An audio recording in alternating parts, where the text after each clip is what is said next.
This morning, a new bipartisan push to lower the state's sales tax. This is just pennies. How much am I really going to save if something like this actually passes?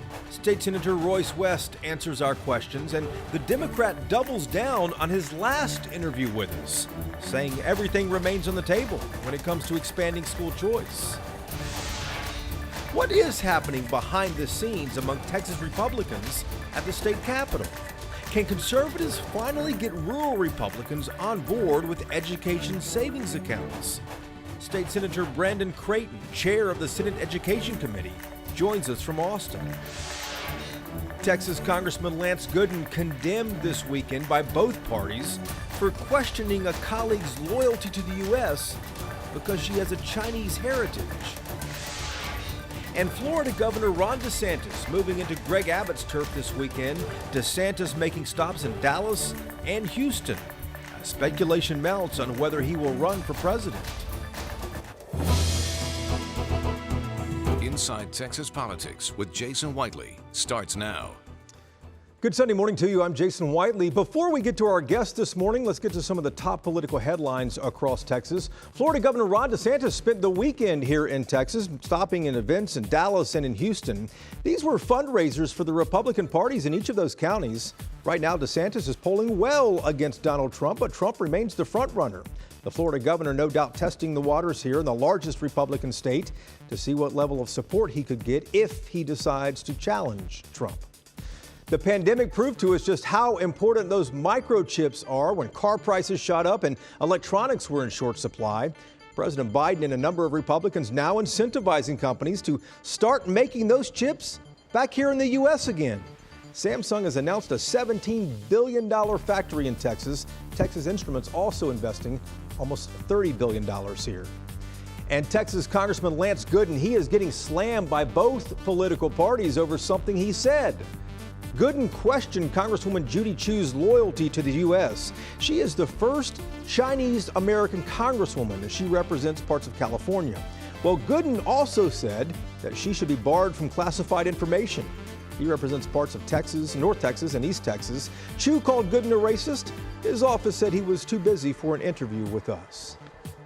You know, we talk a lot in this program about lowering the state's sky-high property taxes. But now there is a push to reduce the state's sales tax. You know, lowering property taxes would likely not affect renters, but dropping the sales tax, that probably would. State Senator Royce West introduced this. He is a Dallas Democrat who already has support for this initiative from a staunch conservatives. Senator, welcome back to the program. Reducing sales tax by 1 cent, people might look at this and say, this is just pennies. How much am I really going to save if something like this actually passes? You know, thanks for asking the question. We're going through exactly what it actually means in terms of savings. The fact is that one of the estimates that I have is that it will save approximately $400 a year for a family of 4, okay?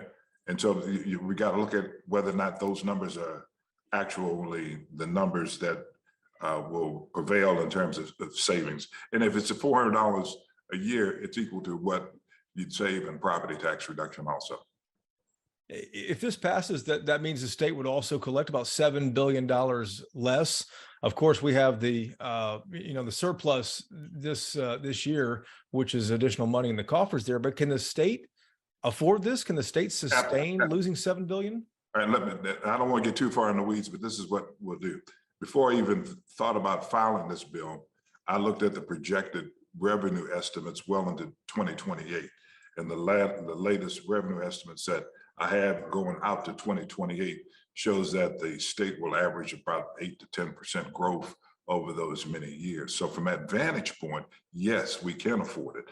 Now, the issues that we're going to have to debate and things like that is whether or not that's something that we want to do, take those additional dollars off the table, because it ends up being about $7 to $8 billion every biennium that we'll end up taking off the table. Senator, we've been talking about property taxes, it seems, for session after session now. No one's really brought up lowering the sales tax in any real conversations. Why now? Because we have this extraordinary surplus, okay?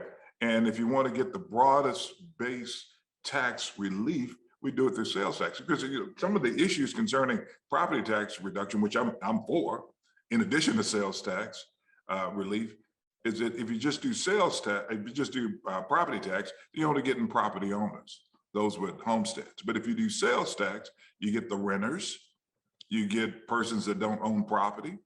And so you get a broad swath, you get more Texans by doing a sales tax. A meaningful, let me say, you need to do a meaningful sales tax reduction in order to do that.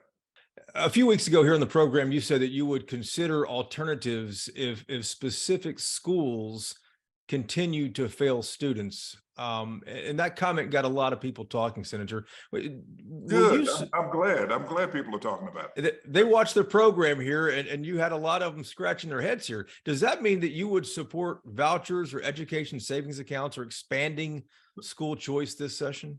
Yes, you asked me point blank. Here, I'm always for a public choice first. Okay, you cannot tell me that based on all of the professional educators we have, that we can't find a public option and not a public solution for this particular issue. And I want to continue to explore that. I take nothing off the table though, nothing off the table. I don't want to have a situation where we have had a school that's failing for 5 or 6 years in the same specific geographical area, and we're having public professionals not being able to come up with a solution. And so we've got to make certain we find solutions there. I take nothing off of the table in those types of situations. Senator, we appreciate the time. Certainly something to watch over the next 90 days. Thanks so much. All right, look forward to talking to you soon. Let's talk big business for a moment here. One of the reasons they love Texas is because many of them don't have to pay property taxes to school districts. For a long time, that was known as Chapter 313, but that tax break expired. And business leaders say state lawmakers need to come up with a new way now to recruit and keep businesses in Texas. James Barragan is a politics reporter for the Texas Tribune. He is in Austin for us this morning. James, good to see you. You know, this got killed last session, but lawmakers really seem intent on doing something now, but can't seem to agree on which businesses should get these tax breaks. Yeah, that's right, Jason. And it's good to be here with you as well. It's a big issue as we start getting into the bigger, better part of the legislative session. But this week we heard from Governor Abbott. He says he wants those economic incentives back, says he fears that we could lose out jobs to places like New York, like Georgia, that have these kinds of tax incentives. The problem is that legislators are not quite in agreement yet about how to bring them back and which businesses will be involved. The House Speaker unveiled his his tax incentive plan, and that includes renewables, but I think that's in the works, and we'll see if that's going to actually be in the final version of the bill. Yeah, and that final version is what a lot of people are waiting on, including renewable energy companies like you mentioned there as well. We'll be back to you in just a moment here, James. Thank you so much for that. Coming up next here on the program, Republicans, what are they doing behind the scenes at the state capitol to get fellow conservatives to expand school choice? State Senator Brandon Creighton making his first appearance on the program with us. And Texas Congressman Lance Gooden questions whether the first Chinese-American congresswoman is really loyal to the U.S. Gooden was not available this weekend, but another Texas lawmaker of Chinese descent, he has something to say about it. And businesses in Texas thrive on lower taxes and less regulation, but do they need their own court system? Half of the country has business courts. Governor Abbott and Speaker Phelan say it's time that Texas does as well. Download Y'all-itics this weekend wherever you get your podcasts. Welcome back to Inside Texas Politics. Education has become a flashpoint in Texas over the last couple of years. A brand new poll, though, from UT Austin shows that Texans are most focused on school safety when it comes to education, likely after what happened in Uvalde last May. Raising teacher pay is next, and then halfway down the list, expanding school choice. But that last one there, expanding school choice, it's a priority for Republican leaders in our state. The only thing standing in their way? Rural Republicans. This morning, State Senator Brandon Creighton, the chair of the Senate Education Committee, making his first appearance with us. Senator, welcome to the program here. We're watching momentum grow to expand school choice across the state here with education savings accounts, school vouchers, and a number of ideas are out there. ESA is obviously the biggest now. A number of rural Republicans, though, as you know, still do not support this, and they have successfully stopped it in the past. Can you tell us what's happening behind the scenes to try to earn their support? Yes, well, thanks for having me on. And first of all, just on the education reform and parental empowerment subject in general, what's happening behind the scenes is momentum. It's a new day for how we look at education in Texas going forward, and it's really surprised me that a lot of those sort of rigid lines and narratives that we've broken down a lot of barriers in this particular topic, and many are coming to the table that haven't been at the table before. And one of those at the table now is Governor Abbott. He's opposed this in the past, as you know. What do you think has happened to get the governor on board with this? Well, I think it's, instead of it being just regions of the state or certain coalitions that have been working towards these types of reforms, making sure parents have educational freedom and can drive their own dollars in the outcomes that benefit their children the best. I think that it's a statewide sentiment that's coming into the Texas Capitol with 10,000 different people a day in the building, and it's without a doubt caught a grass fire of support, and I think it's just different than before. Senator, you spoke over the weekend at the Reagan Day dinner in Houston there. Well, Florida Governor Ron DeSantis, of course, the featured speaker there this year. If he runs for president, do you think he could defeat Donald Trump in this state for the Republican primary? I don't know. You and I could guess, together on that outcome and result. I think we'll have one of the most talented set of options among the Republicans for a presidential primary that we've ever had before. If Governor DeSantis chose to step into that arena, I'm sure obviously he'd be very competitive, and that's why you're asking the question. But President Trump also did a great job on keeping his promises, and he's out on the trail already. In the past, they've worked together, but competition is intense when you're at the top of the food chain like that. A busy year ahead of us. Senator, we appreciate the time. Okay, thank you. Appreciate the time and the interview, and we'll talk to you soon. Texas Congressman Lance Gooden faced wide condemnation from Democrats and from Republicans over the last week. Gooden questioned whether the first Chinese-American Congresswoman is really loyal to the United States. Gooden even said that Congresswoman Judy Chu from California should not have access to classified information. Congressman Gooden's office told us he's unavailable for an interview, but State Rep Jean Wu has something to say about it. Wu served with Gooden in the Texas House of Representatives. Representative, good to see you again. First reaction to what Congressman Gooden said. It simply is terrible because this is a rehashing of the same old tropes against the Asian Americans, that Asian Americans are not really loyal to this country. They're not trustworthy, and they're out protecting a foreign interest. We've had these same types of accusations, these same stereotypes, since the Japanese internment, right? And that's a final result of that kind of attitude and that kind of thought. And we're dealing with right now in Texas on these anti-Chinese, anti-Asian bills. This idea that that we're traitors simply for advocating for ourselves. You served with Lance Gooden in the Texas House before he went to Congress. Does this surprise you, what he said? A little bit, because he was not an extremist when he was in the House. He seemed like a halfway normal kind of guy.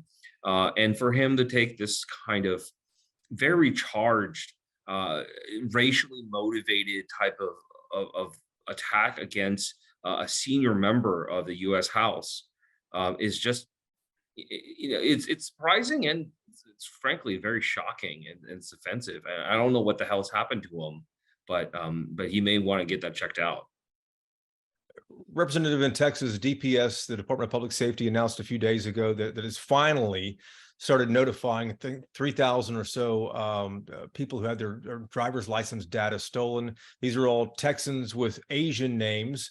But Director Steve McCraw, who's in charge of DPS, once again being questioned and criticized for his handling of a situation. because it's taken his agency weeks to notify these people that their data was stolen. Oh no, it's more than What's your weeks. reaction to that, sir? It's actually, unfortunately, it's been actually far more than weeks. And DPS didn't actually find this error that they created. It was actually, we wouldn't even know about this if it was not for the diligent work of a third-party vendor that noticed that, you know, a few thousand driver's licenses were being sent to the same New York address, right?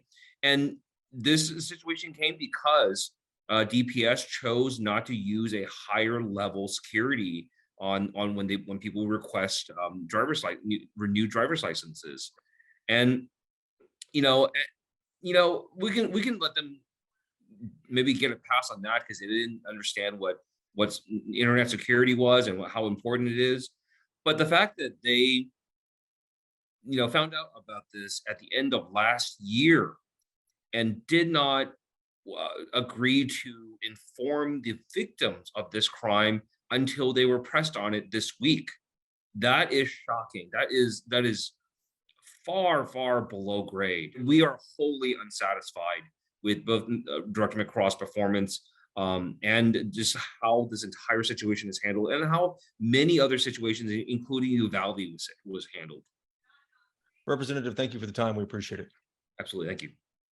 Florida Governor Ron DeSantis spent the weekend in Texas. What kind of a shot will he have here in the Lone Star State if he decides to run for the White House? That conversation next on the Roundtable. This is Inside Texas Politics with Jason Whiteley. Time now for Reporters Roundtable to put the headlines in perspective. James Barragan is back with us from the Texas Tribune in Austin. Bud Kennedy is here from the Fort Worth Star-Telegram, and Bernadine Steptoe, the political producer at WFAA in Dallas.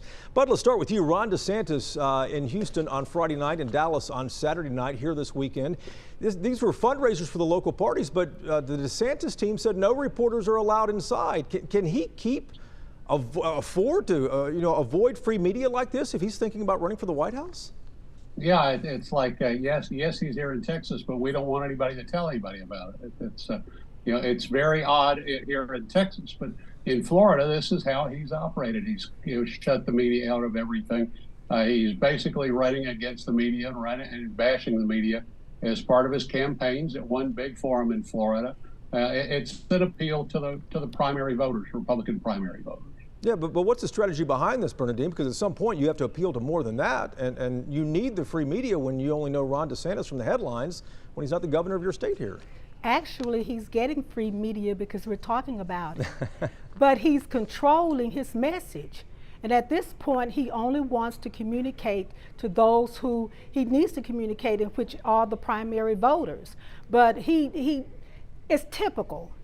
He wants to control his message, and he is controlling his message while he's getting free publicity because we're talking about it and everybody else is talking about it. Yeah, and of course every politician from every party wants to control the message. That's kind of the whole mantra that they run on. James, I'm curious though, what kind of a shot do you think that DeSantis might have right now? He's still polling behind Donald Trump. He hasn't declared he's going to run against Donald Trump, but would Texas Republican primary voters, would they embrace him?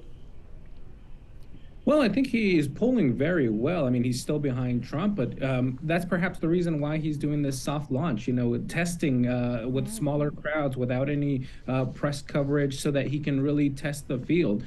So I think he would do fairly well, and he's trying to sort out how much more support can he get. Yeah, I think that's kind of the bottom line end of the day is how much more he can get as we're 1 year away, guys. Think about this, 1 year away from Super Tuesday. It's on March 5th of 2024. Bud, let's talk about the poll that the Texas Politics Project did at UT Austin. It was asking specifically about education, and Texans were saying that they think that school safety is the top priority by far. A third of Texans, 1 in 3, said that. Number 2 on the list was raising teacher pay. Number 5 down the list, halfway down the list, was expanding school choice. Despite that, though, state Republican leaders have said that they're all about making that a priority. Yeah, choice and vouchers are still not the big issue in schools. What is the big issue nationwide and in Texas is curriculum. The parents have finally decided that they want a closer say in what their kids are taught, how they're taught, how their schools are conducted. these are things that they need to be connected with their school trustees and have this say so all along and how their schools are run. Half of Texas, the whole half of Texas west of 35 is just not that interested in vouchers. And considering that, Bernadine, we just had Chairman Brandon Creighton on the program a few minutes ago here. Even if half of the state, the rural part of the state, is not interested in vouchers, what are the chances that might pass? Well, he seems to think that it has momentum. But if you look at the poll, it isn't as important to parents, to voters who want safety in their schools. They want to be able to dictate or have a say in how the schools are run. And they don't necessarily at this point want to be able to send their kids to private schools, or even if they are able to do that, they want to be able to control how their kids are taught.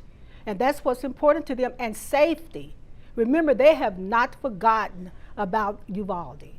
Yeah, and James, there are a number of proposals on how to address school safety, but there seems to be a lot more momentum, a lot more consensus around expanding school choice with something like education savings accounts or different ideas. Yeah, and I think one thing to highlight is that it may not be the top issue for the majority of Texans, but it is a major issue for a very vocal part of the Republican primary base. And that may be the reason why you see so many of the top Republican officials in the state getting behind this and pushing this so hard. So considering that the base is so far behind it, do you think that's going to get rural Republican legislators on board finally? It's certainly putting the pressure on them, and we do see Governor Abbott going specifically to rural districts like Amarillo, like Corsicana, and saying, hey, I need you guys out there with me. Now, will that be enough to move the rural Republicans, or what kinds of concessions will he have to make for those districts? We shall see. James, thanks so much. Bud, Bernadine, we appreciate it. Thank you for watching as well. We're back again next Sunday to take you inside Texas politics, and can't wait to see you then. Take care.